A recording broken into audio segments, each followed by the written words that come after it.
kò sí bẹ́ẹ̀ oúnjẹ lè lọ́ọ̀sì síbí à ń padà lọ láti inú kòtò kékeré sínú kòtò ńlá àti wá padà sínú kòtò kékeré ó ti parí ìkòtò ńlá láyé Amẹ́ríkà gbogbo káàkiri ṣùgbọ́n ti bí yìí sì ń kọ́ àmọ́ tí wá padà sí kékeré inú ìyá wa kékeré inú ayé ńlá dẹ́nu ẹsẹ̀ mẹ́fà kékeré ṣé a lè jọ́ǹpù ẹ̀ ṣá ta ló lè jọ́ǹpù ikú ta ló lè ṣètò ikú dẹ́kílẹ̀ dẹ̀ fi ṣe báyìí tẹ̀dẹ̀ ń wo aago aláàgó sáré ẹ̀ ń wo aago aláàgó ẹ̀ ń yarí ẹ̀ ń jẹ ẹ̀ ń protest ẹ̀yin ọkùnrin Ọlọ́run mi á dúró tì yín ẹ̀ ní ràrùdànù odó tẹ́ ń gbé kiri ẹ̀ ní fi gún ẹ̀bà ẹ̀ẹ́dógún yọ hallelujah tabalẹ́ni tó jẹ́ ẹ́ lówó ò lè gbé pósí lọ síwájú ilé ẹ̀ kò jòkó lè gbé èdè lè ní jẹ́ wá rí pé àsán hallelujah àbí kò sáwọ́ pálọ̀ ẹ̀ lọ kó slippers ẹ̀ kò fẹ́ kó sínú pósí náà. tẹ́ bá wo àwọn babaláwo sọ wípé ó ní ọdọọdún ni àgbo máa ń gba kú oníkúkú lọ́jọ́ wo ló máa ń gbà ọjọ́ léyà ìyẹn lẹ̀mí àwọn muslim máa fi ń gùn ju tiwa lẹ́ẹ̀kọ̀ọ̀kan hallelujah ẹjọ́ nínú wa ta ni onírun lórí ẹ̀jẹ̀ ńkọ́ ta nínú wa ni ò lẹ́nu ẹnu ta ni ò lẹ́sẹ̀ láàrin wa apáńkọ́ lẹ́kí ló wá yàwó nípa ẹ̀sìn owó hallelujah kò síbi tó lè wà nínú tẹ̀lẹ́ olè tó ti jingiri ayé akọrin ni àwọn olè tí gbáyà wọn ti fẹ̀.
ọ̀wọ́n àárín méjèèjì náà mú lórí èyí tí ilé náà jókòó ó sì fara tì wọ́n ó sì fi ọwọ́ ọ̀tún rẹ̀ mú kan ó sì fi ọwọ́ òsì rẹ̀ mú èkejì Sámsọ́nì wípé jẹ́ kí n kú pẹ̀lú àwọn Fílístínì hallelujah. òkúkú lè kú wọ́n tàbí ò lè para mi ọ̀rọ̀ tẹ́ máa sọ̀gbọ̀ yìí náà nìyẹn mo ti try 20,000 bẹ́ẹ̀ mi mo kó 2,000 lẹ́yìn ṣé mi ò try láti January ó dẹ̀ ń kọ́ ọmọ méjì ọ̀bọ̀ àti wọ́n fún ara ẹ àtàwọn ọ̀rẹ́ ẹ wọ́n jẹ́ 25 lórí 2,000 ẹ̀dẹ̀ ní kórè máa dùn ẹ ti pàkórè bẹ́ẹ̀ ṣe pa Samson lẹ pàkórè àwọn láriwo wọn dẹ̀ máa pọ̀ jù wọ́n fẹ́ jòkó síwájú pẹ̀lú àwọn tó ń jọ wá wọ́n gbà yé lẹ̀ fún wọn torí tékèwé wọ́n tẹ̀ tún gbọ́ pé wọ́n fẹ́ pín kúlà ńláńlá tí wọ́n máa fi gbóúnjẹ lọ́lé hallelujah. The topic for today, blank check. When you look at the book of Acts of the Apostles 4, Acts of the Apostles 5, Acts of the Apostles 6, and Acts of the Apostles 7:17, in Acts of the Apostles 4, the last 5 verse says they were eating in one plate. They were eating in the same pot.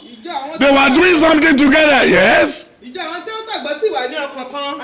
àti inú kan kò sì sẹ́ni tó pe ohun kan nínú ohun ìní rẹ̀ ní ti ara rẹ̀ ṣùgbọ́n gbogbo wọn ní gbogbo nǹkan ṣọ̀kan agbára ńlá ni àwọn àpọ́sítélì sì fi ń jẹ́rìí àjíǹde Jésù Olúwa oore ọ̀fẹ́ púpọ̀ sì wà lórí gbogbo wọn nítorí kò sí ẹnìkan nínú wọn tí ó ṣe aláìní nítorí iye àwọn tí ó ní ilẹ̀ tàbí ilé tà wọ́n sì mú owó tí wọ́n tà wá wọ́n sì fi lélẹ̀ ní ẹsẹ̀ àwọn àpọ́sítélì wọ́n sì pín fún olúkúlùkù gẹ́gẹ́ bí ó ti ṣe aláìní sí àti Jósẹ́fù tí a ti ọwọ́ àwọn àpọ́sítélì sọ àpèlé rẹ̀ ní Bánábà ìtumọ̀ èyí tí jẹ́ ọmọ ìtùnú ẹ̀yà Léfì ará Kípùrù ó ní ilẹ̀ kan ó tà á ó mú owó rẹ̀ wá ó sì fi lélẹ̀ ní ẹsẹ̀ àwọn àpọ́sítélì. ó ṣe kò tí ẹ ní owó tuntun míì ó lọ ta àpọn tó ní òmùwá ẹdúwà wà ní kejì máa kà lọ run to 5. ṣùgbọ́n ọkùnrin kan tí à ń pè ní Ananiah pẹ̀lú Sàfírà aya rẹ̀ ìyẹn bí àwọn ọmọ ìjọ yìí lọ́wọ́ wọn ní Sunday nínú máa dáwó. ó ta ilẹ̀ ìní kan ó sì yan apá kan pamọ́ nínú owó náà aya rẹ̀ bá a mọ̀ pọ̀. ọkọ mọ́tò ẹ̀ ní máàkì gbogbo ẹ̀ lọ ìbẹ́ ìlẹ̀ ẹ̀kọ́ church tó tó yẹ tẹ́ ẹ̀ bá da olùṣọ́ àṣẹ olùṣọ́ ní tìjú àṣẹ ẹ̀yin má wọrí ẹ̀ pàtìkú tí kẹgbẹ́ pamọ́ tìjú tó olùṣọ́ máa tó. ó sì mú apá kan rẹ̀ wá ó sì fi lélẹ̀ ní ẹsẹ̀ àwọn àpọ́sítélì ṣùgbọ́n Pétérù wí pé Ananiah èéṣe tí Sátánì fi kún ọ ní ọkàn láti ṣèké sí ẹ̀mí mímọ́ tí wọ́n sì fi yan apá kan pamọ́ nínú owó ilẹ̀ náà ní ìgbà tó wà níbẹ̀ tìrẹ kí ṣe ní ìgbà tá a sì tà á tán kó wá wà ní ìkáwọ́ ara rẹ èyí a ti ṣe tí ìwọ fi ro kíní yìí ní ọkàn rẹ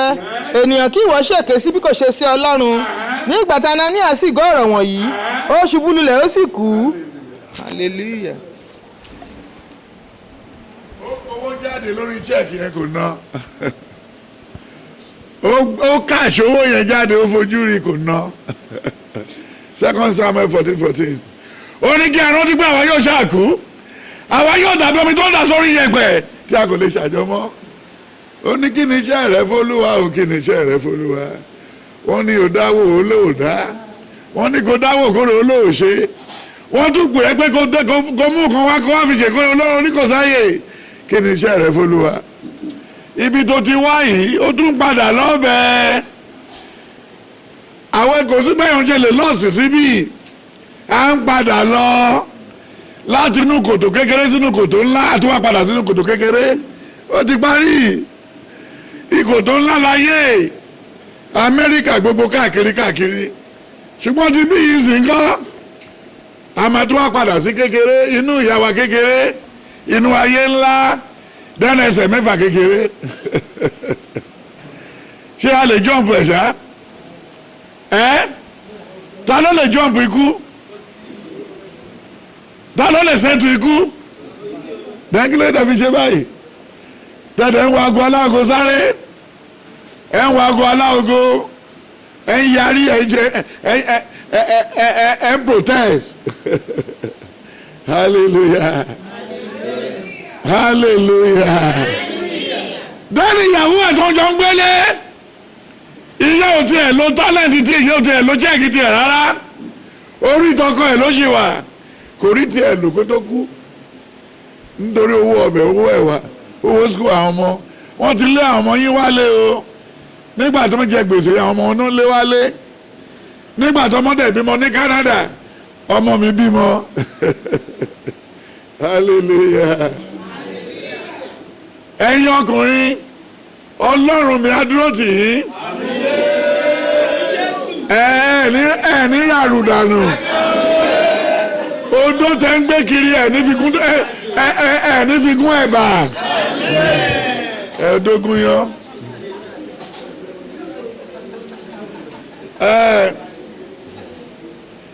ẹ fẹ́ wàásù ẹ fẹ́ wàásù hallelujah worried about your blank check a lot of things can take the blank check away from you. Galatians 5:17 if you have any of these the check will be virus. You have any one of these the check will be what? Will be virus. For the flesh lusted against the spirit, and the spirit against the flesh, and these are contrary one to another, so that ye cannot do the things that ye would. For if ye be led by the Spirit, ye are not under the law. Now the works of the flesh are manifest, which are these: adultery, fornication, uncleanness, lasciviousness. You will not be able to draw. It's 21. Àwọn kan tó lè bà chẹ́ẹ̀kì yẹn jẹ́ nìyẹn tó ò ní lè rí fi gbà wàá máa wò kúra wàá dúró sí báńkì títí wàá lọ òun mẹ́ni tó mọ báńkì mánéjà yẹn kò sẹ́ni tó mọ̀ ó máa mú padà sọ́run bẹ́ẹ̀ ni. Ephesians 5 verse 10. Ephesians 4 1-5. Proving what is acceptable unto the Lord. And have no fellowship with the unfruitful works of darkness, but rather reprove them. For it is a shame even to speak of those things which are done of them in secret. But all things are reproved and made manifest by the light. For whatsoever doth make it manifest is light. Wherefore he said, Awake thou that sleepest, and arise from the dead, and Christ shall give thee light. See then that ye walk circumspectly, not as fools, but as wise, redeeming the time, because the days are evil.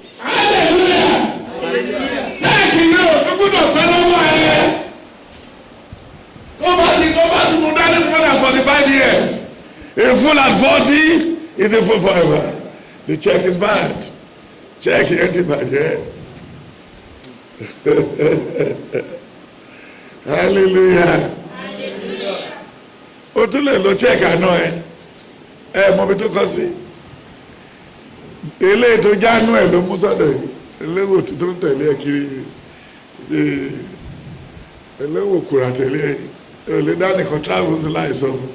apariwo ẹ ọkọ̀ tóyìn tó wà lọ́wọ́ yẹn sì tó bá ní níbi area Sango náà tẹ̀ tí sọ́tàn news amasakiri amalọ́tọ́ lẹ́tọ́ máa bọ̀ àtẹ̀tẹ̀ máa pe tóyìn kòmọ̀ wọ́n ti fọ́ fóònù ẹ̀ the blank check hallelujah kí ni wọ́n fi fọ́ fóònù ẹ̀ òun gbé ní fóònù ríngì church ó mọ̀ pé rẹ̀jímù ti bọ́ sí rẹ̀jímù binding nǹkan tó bá ti mú máa bind ẹ̀ ni hallelujah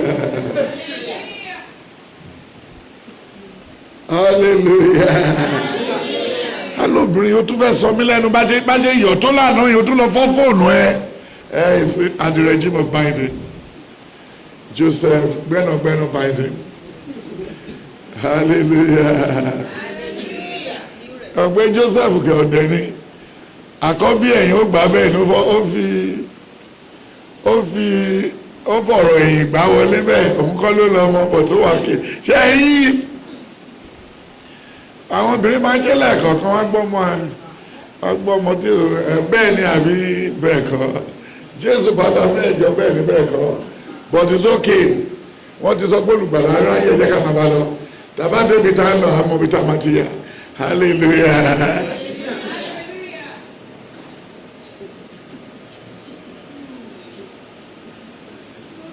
ọ̀rọ̀ ọlọ́rọ̀ lẹ́mi rí sí ara yín lẹ̀ ńlá lówó ara yín lẹ̀ ńlá lówó èmi kọ́ òkè kan ga jòkè ẹ́ ògbó Jésù ni mo dì mú wá gbé mi ró dandan bẹ́ẹ̀ tiẹ̀ tì mí lẹ́yìn mi ò lè ṣubú mi ò lè ṣubú fẹ̀yìntì fẹ̀yìntì. Jésù ni mo fẹ̀yìntì. ẹ̀yin lẹ́wọ̀ hold up títí ọdún ìfi parí ìsinmi ò hold up ọjọ́ kan àná kan tí máa jáde sàárìn ló gbé mi bí mọ́tò tó gbókù ṣe rí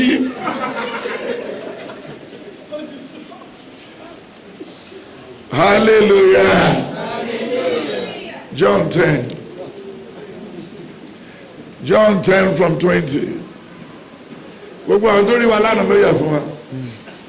mọ́tò ẹ̀ náà ló máa fi ṣe undertaker tó fi ń ṣe èèyàn tó ní àti èèyàn tí ò sí ṣùgbọ́n kí ẹ má ṣe yọ̀ sí èyí pé àwọn ẹ̀mí ń forí balẹ̀ fún yín ṣùgbọ́n ẹ kúkú yọ̀ pé. hallelujah ẹ ti mú jẹ́ ìdílé débẹ̀rẹ̀ ẹ̀rí tá a tọ́ lọ́hùn bí ẹ̀rí jọ mí lójú bí ẹ̀rí bọ́lá bí ẹ̀rí bàbílò bí ó lẹ́ má ì tí ì yọ̀ tẹ́ ẹ̀ bá dáwọ́ ẹ̀ lé lọ hallelujah ẹ lè bẹ̀rẹ̀ ẹ lè gẹ̀ ẹ́ náà. ṣùgbọ́n kúkú yọ̀ pé a kọ orúkọ yín ní ọ̀run. ní wákàtí kan náà Jésù yọ nínú ẹ̀mí ó sì pé mo dúpẹ́ lọ́wọ́ rẹ bàbá olúwa ọ̀run òun ayé pé ìwọ pa nǹkan wọ̀nyí mọ́ kúrò lọ́dọ̀ àwọn ọlọ́gbọ́n àti amòye ìwọ sì fi hàn fún àwọn ọmọ wa. tí adúlọ́lá bá ń gbé màálù lẹ̀ kórè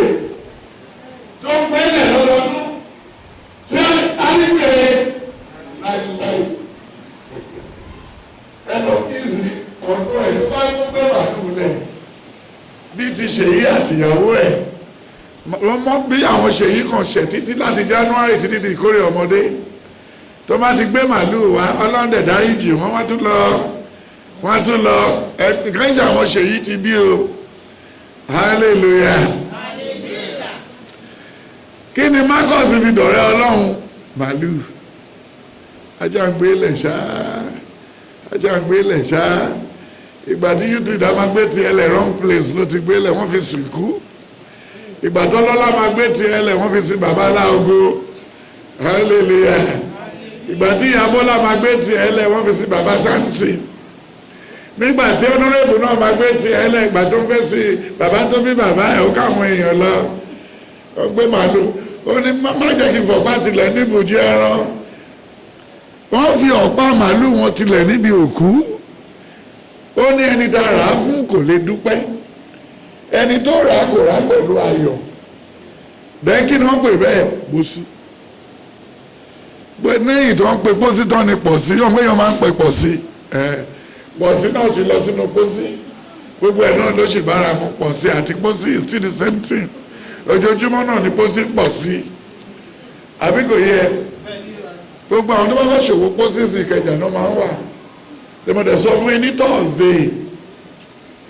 Ọlọ́run máa ran láńlọ́ọ̀dù kan lọ́wọ́ lérí Ìkẹjà nígbà tó máa lọ Shoprite wọ́n ń ṣe sales pósí 10% ṣe ló kúkú wàrà kan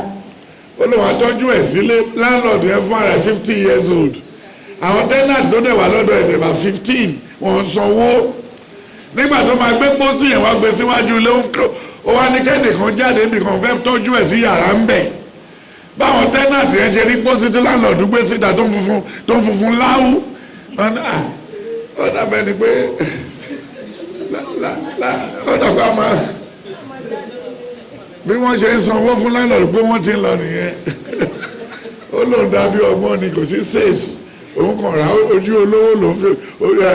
odò olówó lòun ti rà hallelujah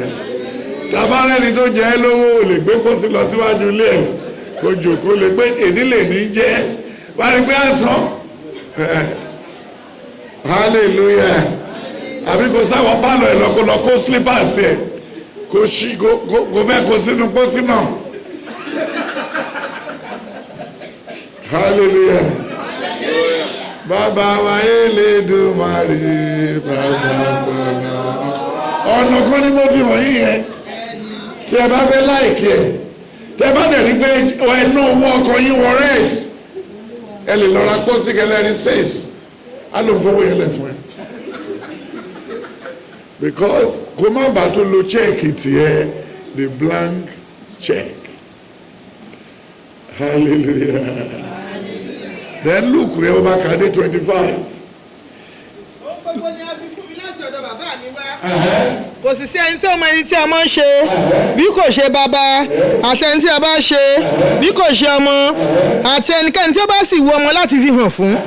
ó sì yí padà sí àwọn ọmọ ẹ̀yìn rẹ̀ ní apá kan ó ní ìbùkún ni fún ojú tí ń rí ohun tí ẹ̀yin rí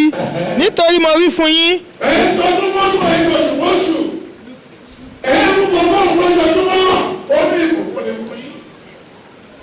èèyàn mélòó ló ti sìnkú nílẹ̀ lọ́dún ìgbọ̀nsẹ̀ apá bàbá gbogbo rẹ̀ nígbà tí ṣẹlẹ̀ ṣe àgbé 70 what 70 àpá tó mẹ́rin ta ló mọ ìṣubú lẹ́yìn ọ̀kadà ó wà lẹ́yìn tí àtúnṣe yẹn tán àtúnṣe 25 anniversary àtúnṣe kíni àtúpa màálù àtúnfẹ́sì ìkórè ẹ̀sẹ̀ àtúnṣe kíni àtúpa màálù ní ìkórè ọmọdé àtúnṣe kíni tẹ́ bá wo àwọn babaláwo sọ wípé ó ní ọdọọdún ni àgbo máa ń gbà kú oníkúkú lọ́jọ́ wo ló máa ń gbà ọjọ́ léyà ìyẹn lẹ̀mí àwọn muslim máa fi ń gùn ju tiwa lẹ́ẹ̀kọ̀ọ̀kan àwọn á wò kùrà lórí ọ̀rọ̀ kòsíkòsí ó jí lórí wọn ní kòsíkòsí kí ni kòsíkòsí ẹni tó fún ẹlẹ́mìí ọ̀fẹ́ ojú ọ̀fẹ́ etí ọ̀fẹ́ ẹnu ọ̀fẹ́ wọ́n kàn tẹ̀ jẹ́ pé ẹnu ẹ wá rough but kò wọ́n sẹ́gbẹ̀ẹ́ tó bá rẹni tó ṣẹ̀ ní tó ní stroke gbígbóná tó dẹnu báyìí bó ṣe tọ́ọ̀nù ẹ ó máa tún kojú ẹ̀ ọ̀hún dé wọ́n ní díẹ̀ lórí yàn ẹ̀jẹ̀ ní ewúrẹ́ kú kò tún lè wo fọ́tò ẹ̀ wọ́n balẹ̀ wọ́n ní mọ́mí what's wrong ọlọ́run ti gba létí ni hallelujah máa fowó mi yàn.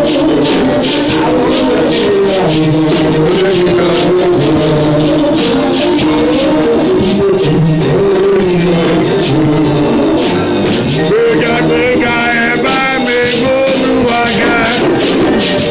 Gbéga ẹ bá mi gbólúwa ga.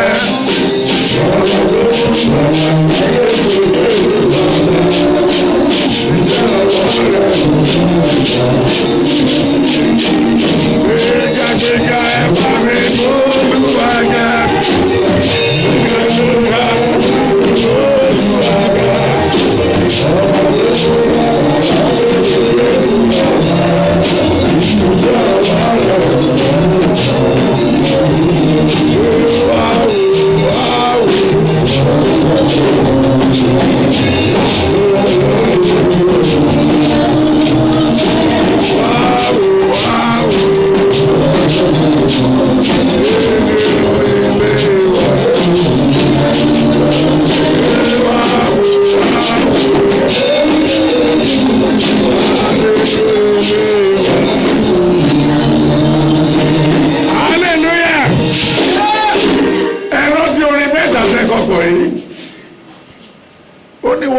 Wá wo ohun tó ṣe fún mi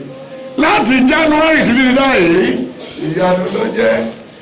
ṣùgbọ́n kò sí nǹkan tó lè fi ṣe ọbẹ̀ fún ewúrẹ́ tó lè yàgbẹ́ funfun ìgbẹ́ mélòó ìgbẹ́ wo ló máa yà dúdú wọ́n ṣe system ẹ̀bẹ̀ yìí ní ewé pọ̀jù àbá wàásù láti ní ìlọ́dé amj tátúgbàbẹ̀ wọ ìyànà ọba ẹni tó burú ti burú ẹni tí ò gbádùn nígbà ọ̀rọ̀ owó náà ò gbádùn hallelujah ẹlẹ́ni tẹ́ fi ahun jọ ẹ̀yin ni kì í ṣe ìjàgbá bọ̀ tẹ́ fi jọ èèyàn ni ẹ fi jọ kí ni ẹ fi jọ èèyàn ẹ jẹ́ ká wo John 10 sit down John 10 blank check. Blank what? Blank check. John 10 from verse 19. There was a division therefore again among the Jews of this saying. And many of them said, he has a devil and is mad. Why hear him? Yes. Others said, these are not the words of him that has a devil. Can a devil open the eyes of the blind? Yes. And it was at Jerusalem.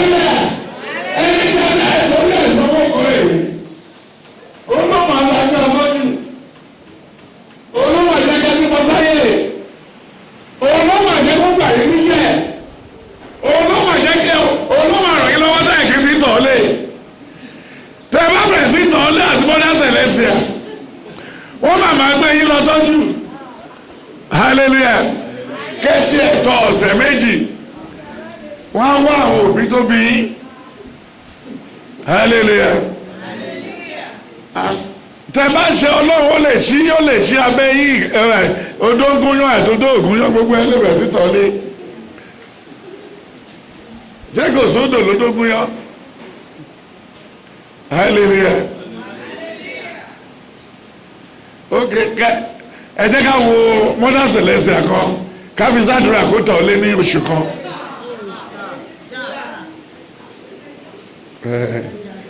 ọlọ́run má jẹ́ kó já sí mi ṣe rí ìgbà tí plane já léjìgbò ẹ̀rọ ti já hallelujah yes.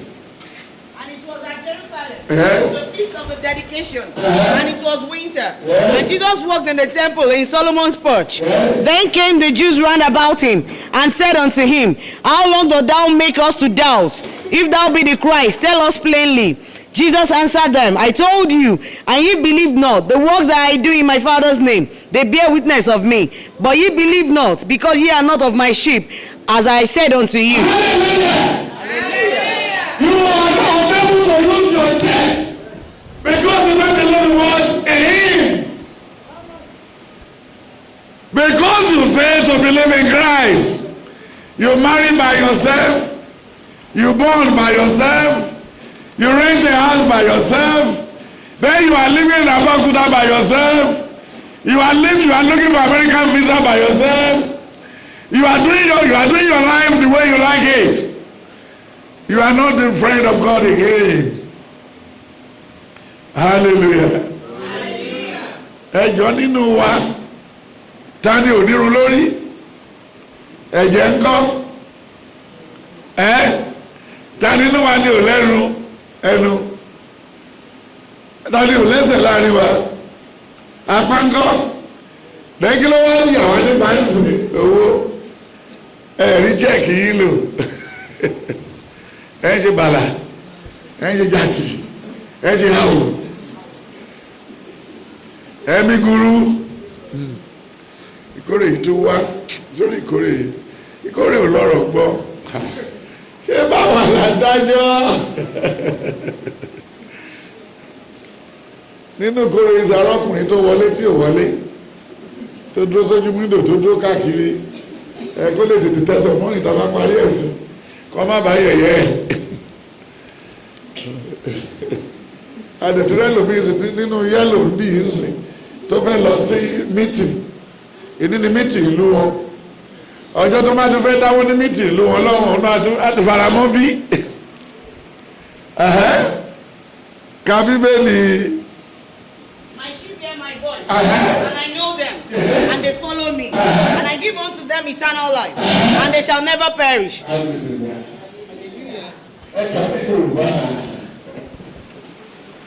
ọ̀pọ̀ nínú wọn sì wí pé wọ́n ní ẹ̀mí èṣù. orí rẹ̀ sì bàjẹ́ èyí ṣe tí ẹ̀yin fi ń gbọ́rọ̀ rẹ̀. àwọn mìíràn wí pé Jésù. àwọn mìíràn wí pé wọ̀nyí kì í ṣe ọ̀rọ̀ ẹni tí ó ní ẹ̀mí èṣù. ẹ̀mí èṣù lè la ojú àwọn afọ́jú bí. ó sì jẹ́ àjọ̀dún ìyàsímímọ́ ní Jerúsálẹ́mù ìgbà òtútù ni. Jésù sì rìn ní tẹ́ḿpìlì ní ìloro Sólómọ́nì. nítorí náà àwọn Júù wá dúró yí i ká wọ́n sì wí fún un pé ìwọ ti mú wa ṣe iyèméjì pẹ́ tó bí ìwọ ní ṣe Kristi náà wí fún wa gbangba. Jésù dá wọn náà wí pé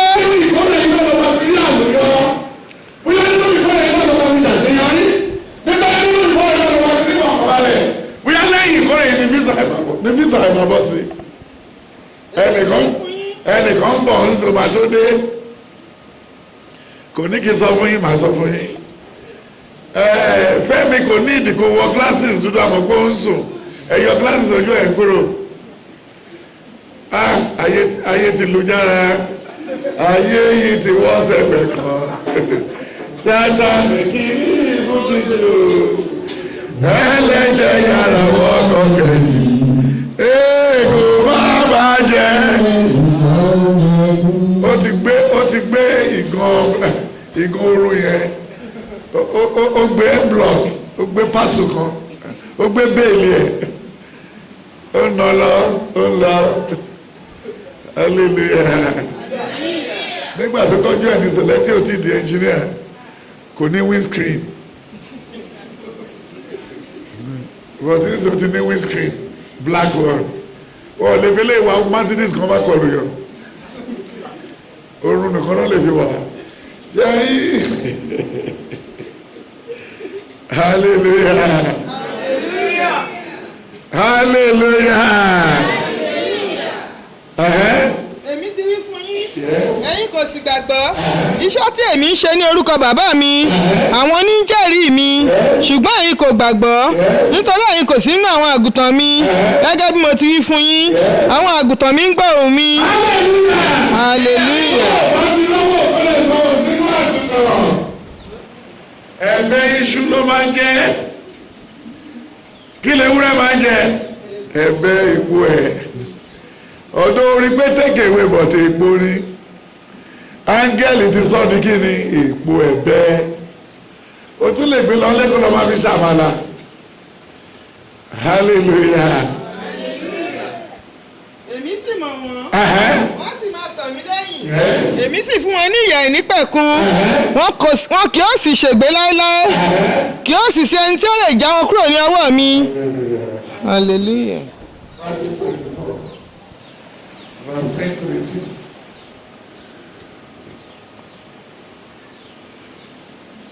And then shall many be offended, and shall betray one another, and shall hate one another. And many false prophets shall rise, and shall deceive many. And because iniquity shall abound, the love of many shall wax cold.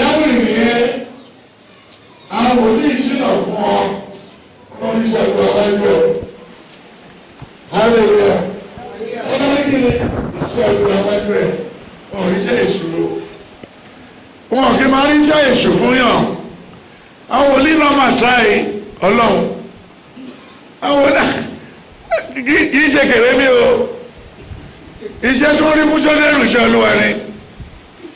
iṣẹ́ tó rí fún àdúrà iṣẹ́ olúwa ni iṣẹ́ tó rí fún báyọ̀ iṣẹ́ olúwa ni àti ìmọ̀ bóyá youth leader náà máa ṣiṣẹ́ olúwa ní pátá Amẹ́ríkà ẹ̀ ó ga tó ọlọ́mọdé kí àwọn sójà Amẹ́ríkà gbà mọ́ wa lọ́wọ́ má jọ ẹ̀ sójà tó bá dọ̀mọ́ torí tó bá jẹ́ kó tiẹ̀ tó bá tira ẹ̀ òdòkó yọ ṣe yí hallelujah kí ló dẹ̀ bí wọ́ọ̀rì pa òdòkó ṣe bí ẹ̀wà mi nígbà tí dúkùdù ẹ̀ sí bí ni ẹ̀ tí ìgbòdókú lọ sí Ìkòròdú rí ni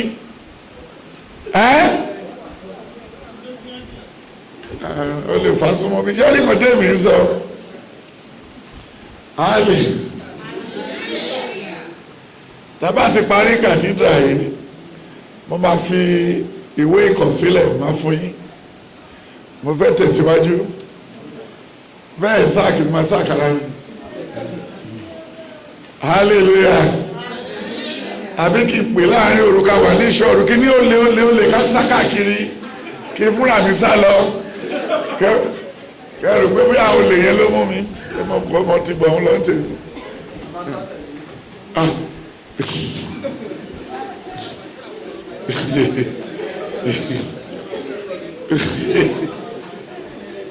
gbogbo wa sákàkiri àbí kí ká ju báńgà nínú chọ́ọ̀chì gbàdáńjẹ Ọlọ́run hallelujah ọgbọ́n kan sáà ni màá fi bọ́ ọmọ yín lọ́wọ́ hallelujah mi ò ní sọ fún yín kẹ́ má lọ máa plan nílẹ̀ máa dàbí ọgbọ́n hallelujah you understand blank check blank what blank check tani ò ní check láàrin wa kò sí. When you look at Proverbs 3 from verse 14 to 18, Proverbs 4 from verse 16 to 21, then Proverbs 1 from verse 10 to 17, then Job 4 from verse 1 to 5, Job 24, Job 14, and Job 42 from verse 1 to 10. His check was returned to him. àti ọkùnrin náà tí ó gba òye nítorí tí owó rẹ̀ ju owó fàdákà lọ èrè rẹ̀ sì ju ti wúrà dáradára lọ ó ṣe iyebíye ju yìn lọ àti ohun gbogbo tí ìwọ lè fẹ́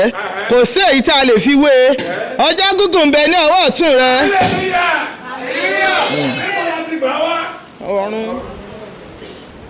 ọjọ́ gígùn bẹ ní ọwọ́ ọ̀tún rẹ ẹ sọ fún ìyá Bọ́lá kó síbẹ̀ dọ̀ kó fọwọ́ wọ́ ikú ẹ̀ sílẹ̀ báyìí then ìyàwó youth leader àti Tóyìn ẹ fọwọ́ wọ́nú báyìí kò sí gírì kò sí gírì ẹ má tọrọ ẹ̀mí gígùn mọ́ ẹ fi ilẹ̀ ẹ má jarun pa ẹ ń ṣe bàrà ẹ ń ṣe yòlò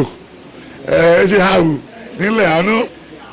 ó lóun ìbá ti máa lọ́ọ́ lẹ́nu but òun tọrọ ẹ̀mí gígùn fún youth leader olúwa ọlọ́run alágbára ọlọ́run ọ̀ṣọ́fà ọlọ́run tí òkè ń wọ ẹ̀ṣẹ̀ yàn kó tún ṣe youth leader yìí di ọwọ́ ẹ̀ má jẹ́ kó kú mọ́ mi lórí odó ń gúnyán ni gbogbo ẹ̀ náà gbogbo ibi tó bá gbé gbà láyé yìí olúwa jẹ́ kẹ́mi ẹ̀ ogun but lọ́jọ́ alẹ́ ṣá tó bá jogbójagbójà tọ́ kó fi àwọn mọ́lẹ̀ fún mi Jésù olúwa wa. ẹ wo ibi tí ọ̀rọ̀ dé ń sè ẹ wo ibi tí ọ̀rọ̀ dé ohun gbogbo parí ṣùgbọ́n ó sì pàpà sọ pé kẹ́mi tó ń ju ti youth leader lọ. youth leader ọ̀dọ́ ní bìtẹ̀dì sí jẹ́rìí tẹ́mi ń sọ Sùúrùlérè tó bá lè ṣe ọ̀rẹ́ Sùúrùlérè tó bá lè ṣe ọ̀rẹ́ tó bá lè ṣe wà dára o látòní lọ Sùúrùlérè o tó bá lè ṣe ọ̀rẹ́ Sùúrùlérè o tó bá lè ṣe wà dára o ìṣẹ́ṣẹ́ mi mo gbọ̀nà pápá mo yá dáko ìrẹsì ẹyẹ fi jẹ kò dùn mí bọ́kọ̀tà dámì bá ti sọnù bí ṣẹ́ṣẹ́ mi ò máa rọ́jú o bí ṣẹ́ṣẹ́ nù máa rọ́jú bí ṣẹ́ṣẹ́ mi ò máa rọ́jú hallelujah. Theophilus wà lókun ní obìnrin ló pa sí London ṣe rí ó ti bọ́ sí ṣe hallelujah nínú ìkórè yìí Exodus Proverbs 23 verse 6 to 10 only as a man thinketh so be it. Àbí kí ló sọ síbẹ̀ ṣùgbọ́n èmi sọ wípé. má ṣe jẹ oúnjẹ olójú búburú. bẹ́ẹ̀ ni kí wọ́n ṣe fẹ́ oúnjẹ dídùn rẹ̀. nítorí pé bí ó ti ń ṣírò ní ọkàn rẹ̀. hallelujah má ṣe jẹ oúnjẹ olójú tó korò lójú ẹ̀kọ́ rẹ lọ́wọ́ gbàdán dáwọ́ korè. bẹ́ẹ̀ ni kí o sì má ṣe fẹ́ oúnjẹ dídùn rẹ̀. nítorí pé bí ó ti ń ṣírò ní ọkàn rẹ̀. bẹ́ẹ̀ ni ó rí. máa jẹ kí o sì máa mu ní orí fún ọ. ṣùgbọ́n ọkàn rẹ kò lè pẹ̀lú rẹ. hallelujah.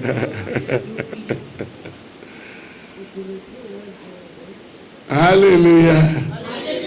ó ṣe máa ka sísàlẹ̀ díẹ̀ sí. òkèlè tí ìwọ jẹ pọ̀ jáde ìwọ á sì sọ ọ̀rọ̀ dídùn inú rẹ ọ̀rọ̀ dídùn rẹ nù. má ṣe sọ̀rọ̀ ní etí aṣiwèrè nítorí tí yóò gan ọgbọ́n rẹ. má ṣe ṣí àlà àtijọ́ má ṣe bọ́ sínú oko aláìní baba nítorí pé olùràpadà wọn lágbára yóò gba ìjà wọn jà tí àwọn tirẹ̀ tí àyà sí ẹ̀kọ́ àti etí rẹ̀ sí ọ̀rọ̀ ìmọ̀. má ṣe fa ọwọ́ ìbáfítẹ́yìn kúrò lára ọmọdé. kí ló ń ṣe lọ́wọ́ yìí ọwọ́ lẹ́ni obìnrin kan wà lálẹ́ mọ̀ṣọ́ wọ́n fi èmi ẹ̀ mo ti sọ fún yín rí wọ́n fi wá wọ́n fèmí jẹ chairman ìkórè ọlọ́run ló ní kí n lówó lọ́wọ́ ọlọ́run ló lẹ́mí mi máa gùn chairman tí mo jẹ ní sẹ̀lẹ̀ ti pọ̀ jù ọ̀rẹ́ mi kan ti ẹ̀wà tí lókìtì láyé wọ́n pè ní aráfàájò àwọn alàgbàbóyè màmọ́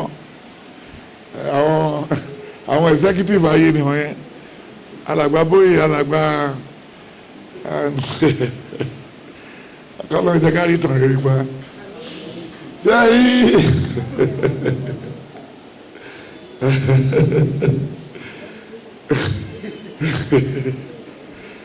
hallelujah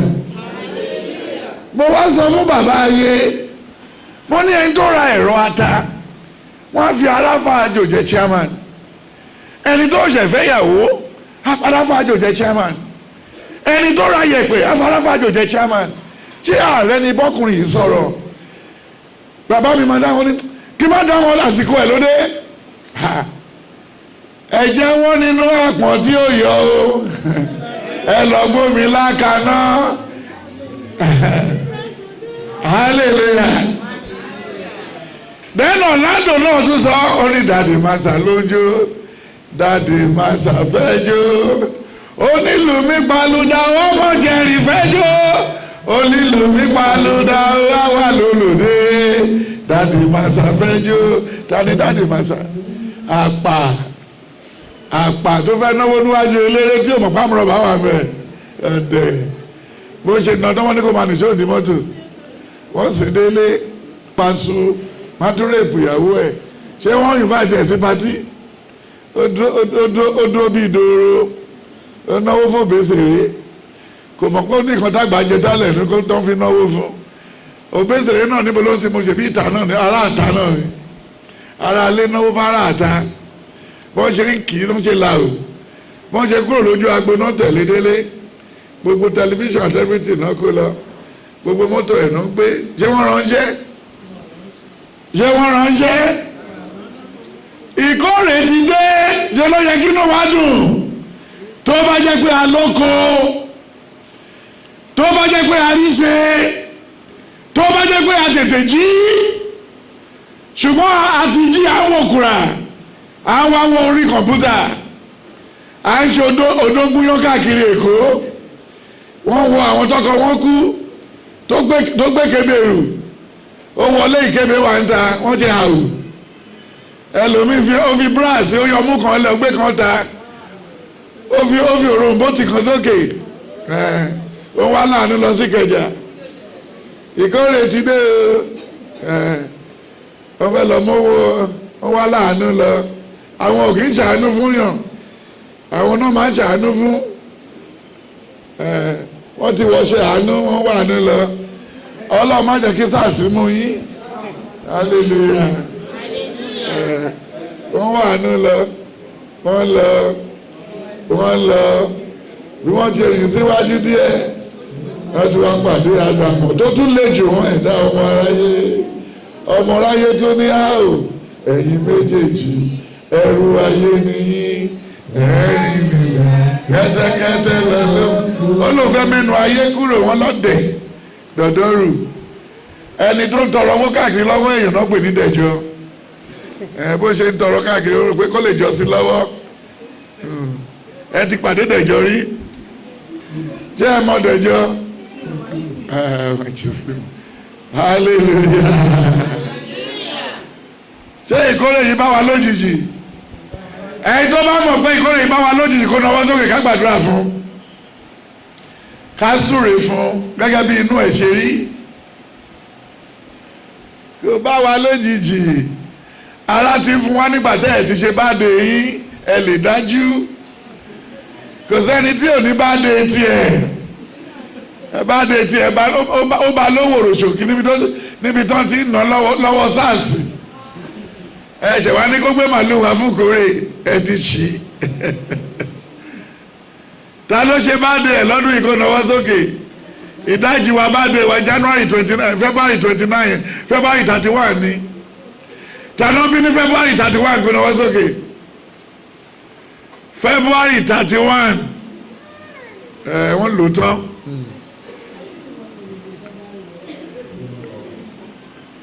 ayé báyé ṣe ń lọ bàbá o Jésù jọ ṣàánú mi má jẹ́ báyé lọ báyé ṣe ń lọ bàbá o Jésù ṣàánú mi má jẹ́ kí n bá argument lọ ń ta mi ọ̀rọ̀ mi má jẹ́ kí n bá lọ yàtọ̀ sí Donald Trump ẹ̀ ń wò kúra orí ìdúró lówó àtijọ́ Biden ti fi dì í ẹni tó lè dì í náà fi sẹ́gbẹ̀ẹ́ kí lorúkọ ẹni tó ń wìn ní ẹ̀ Joe Biden kí ni wọ́n fi Biden ṣe wọ́n fi ń dìyàn títí wọ́n fi dédé tí èdè fi mú kò mọ̀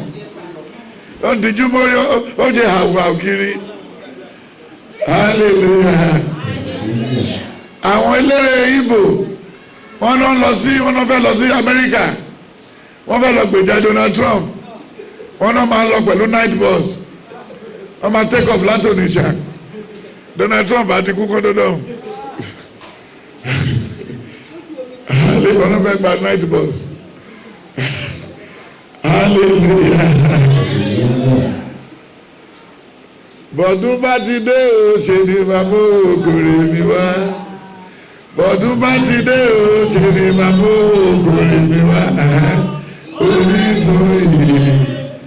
ìbúni láàyò orísun ìyè tí fúnni láàyò Jésù.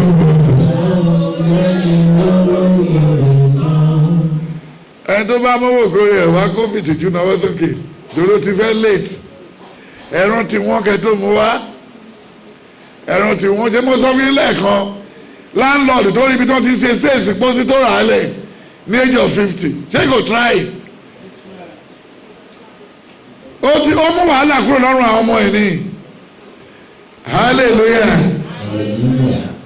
káwọn ọmọ má bàa ṣe wàhálà 50% discount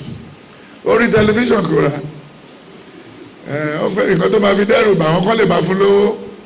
wọ́n ní dáàdi ẹ má bínú kú o ẹ má bínú kú o bọ́sù tẹ̀ra sílẹ̀ bà wá lẹ́rù o ó lè fún mi ní ìkan tó bá ti fún mi ní ìkan kò sí wàhálà mi ò ní ṣe ìgbà wo náà ní ṣe fún ìgbà wo náà ní ṣe fún ìyá tẹ́nà ti kú ẹsẹ̀ lẹ́tọ̀ wà bẹ̀ tó jẹ́ tẹ́nà ẹ̀ láńlọ́ọ̀dù kú ìyá ẹ̀ kú tẹ́nà ti lówó kí lọ bí òkú nígbà tó máa sìnkú ìyá láńlọ́ọ̀dù tán láàrin oṣù mẹ́ta ìyàwó tẹ́nàtì kú ṣé kò lókun sílé kò tí ẹ̀ lọ bí òkú wa bá ń lẹ́rìn hallelujah ṣé ó lọ bí òkú òun òkú ló sún bẹ́ẹ̀ ni ó lóun ò mú látago mẹ́ta òru kò mira òun rò pé ṣé ló lóògùn oorun ni òun àtòkú ló sùn ó fẹ́ ní tútù ó fẹ́ ní gbígbẹ hallelujah ọdógún yán ṣe rí amadúró ń bí ìkẹlẹ̀ máa lọ torí ọ̀rọ̀ gúgùn ò yọ owó lápò àbí àjùmọ̀bí ò kan ti àánú ẹni tó bá máa ṣe ló máa ṣe fìrìgbọ̀n ò sílẹ̀kùn mútúárì ẹni tó ní kọ́kọ́rọ́ ẹ̀ ló máa hallelujah hallelujah Proverbs 15 Proverbs 15 verse 10.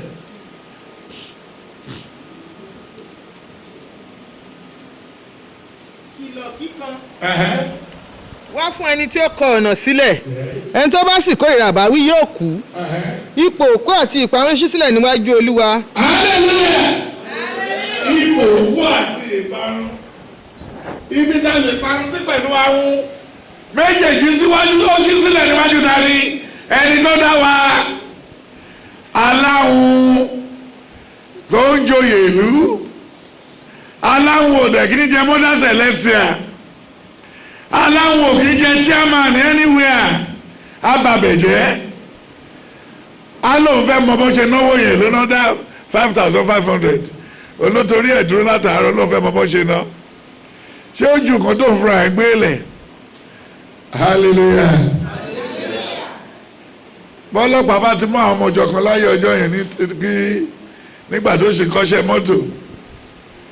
tọ́lọ́pàá bá ti mú Sẹ́bílì àti Fẹ́mi ọ̀gá akọrin tó bá ti jí kíbọ̀dù lọ fi ṣe ṣóò tó bá ń bọ̀ rárá ọlọ́pàá kan dá wọn dúró gbà tó ń gbé báàgì sórí ẹsẹ̀ wọ́n wá pè mí láti bẹ̀ ẹ̀sà àwọn ọlọ́pàá ni o ẹ̀sà àwọn ọlọ́pàá ni o wọ́n jẹ́ ká kọjá mọ́ ṣé láògó ilé ẹ̀ ń ṣe èèyàn tó dáa hallelujah létà ìkan nínú àwọn obìnrin yẹn ló jẹ́ wá táṣírí wọn tó ń kọrin ó ní kí má dá àwọn Fẹ́mi lóhùn o wọ́n máa ń jí kíbọ̀dù ṣọ́ọ̀ṣì lọ plane ta o òun náà fẹ́ gbé lẹ́ni tó dìjà o ṣé mo rán yín méjèèjì níṣẹ́ ṣàánú mi má jẹ́ bá kú lọ hallelujah kò síbi tó lè wà nínú tẹ̀lẹ́ olè tó ti jí gírí ayé akọrin ni àwọn olè tí gbáyà wọn ti fẹ̀ kò sí owó tó ná sáyé akọrin tó bá ń kọrin lọ́wọ́ tó lè mọ̀ ẹnìkan ló máa dúró ẹni lè jókòó sílẹ̀ ẹlẹ̀ ọmọ àfìdí pọ̀ tẹ̀ mọ́lẹ̀ ọ̀rọ̀ pọ̀ Ìjẹ̀bú Òde Ajagbalúra ọmọ ọ̀rọ̀ pọ̀